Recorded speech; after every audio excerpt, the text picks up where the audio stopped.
এটা চাউমিন হবে। এবার দিয়ে দিলাম, এটার মধ্যে আছে পেঁয়াজ কলি, বিনস আর ক্যাপসিকাম কুচোনো। নুন দিয়ে দিলাম, এটা হয়ে গেছে।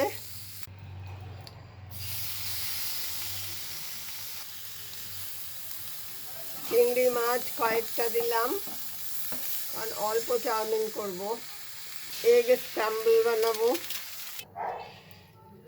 এবার এগুলো সব দিয়ে দিলাম। এগ স্ক্র্যাম্বল, পেঁয়াজ কলি, ক্যাপসিকাম, চিংড়ি মাছ সেদ্ধ করা আছে, সেটা দিয়ে দিলাম। বয়েলড নুডলস দিয়ে দিলাম।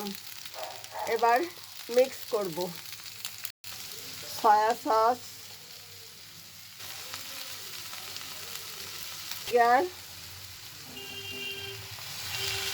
করতে হবে। মিক্সিংটা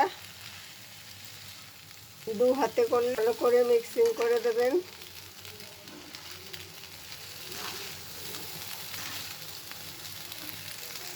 জল দিয়ে দিলাম 1 চামচ।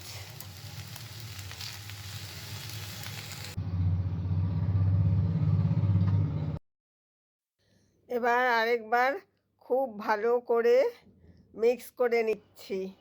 এবার মিক্সিংটা হয়ে গেলেই রেডি করতে হবে চাউমিন।